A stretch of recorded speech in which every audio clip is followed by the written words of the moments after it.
صباح الخير لكل الأصدقاء المشاهدين اللي عم يتابعونا عبر برنامج صباح الخير يا عرب. عبر الأسابيع الماضية شفنا مجموعة من الهاويات من المتسابقات في مسابقة عشق الكلمات اللي طبعا أطلينا من خلالها على موهوبات كانوا بيستحقوا أن يكونوا حاضرين معنا بنهائيات هذه المسابقة في دبي. واحدة من المؤهلات اللي هي قمر صبري الجاسم لم تستطع الوصول في الموعد المحدد لتصوير هذه الحلقات، لذلك ستكون معنا استثنائيا اليوم فقط عبر الساتلايت من دمشق. صباح الخير قمر. صباح الورد، صباح الياسمين الدمشقي. قصيدتي بعنوان تداعيات في حضرة التاريخ. مراني مر غيابه وحضوره، والوقت بينهما شقي، وأنا أذاكر لهفتي من صف أول صرخة، وأقلب الأحلام كيف جعلت من شفتيه قاعدة الحروب، من اسمه عمرت عاصمة الحروف، على يديه تكاثرت كل اللغات، وعطره صار المفضل في أقاليم القصيدة. عالمي، هو ماجن الصمت، هو ماجن الصمت، دموع على دروب صفاته انتحرت، وتبدو تحت غرة حزنه سيم التقي.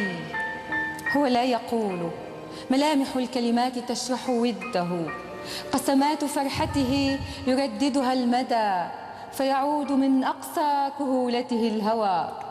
قدرا فتي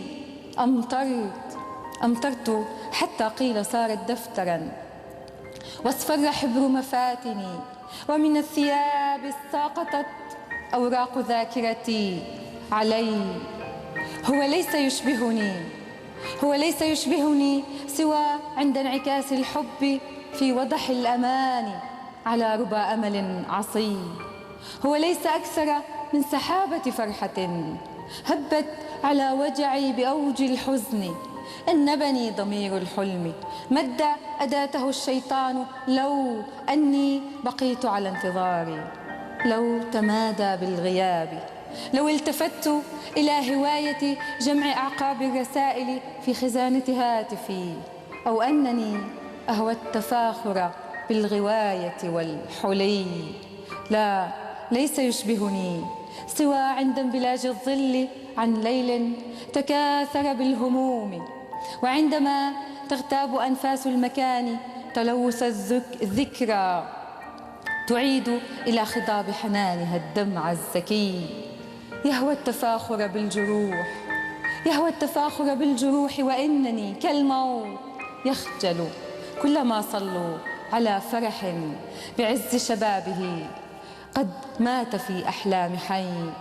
هو نائم في خدر ضحكته يضاجع ذكريات لهاثها، وأنا انطويت على ثيابي كي أمارس عادة التسبيح، أقرأ 1000 فاتحة وأجهش بالصلاة على النبي.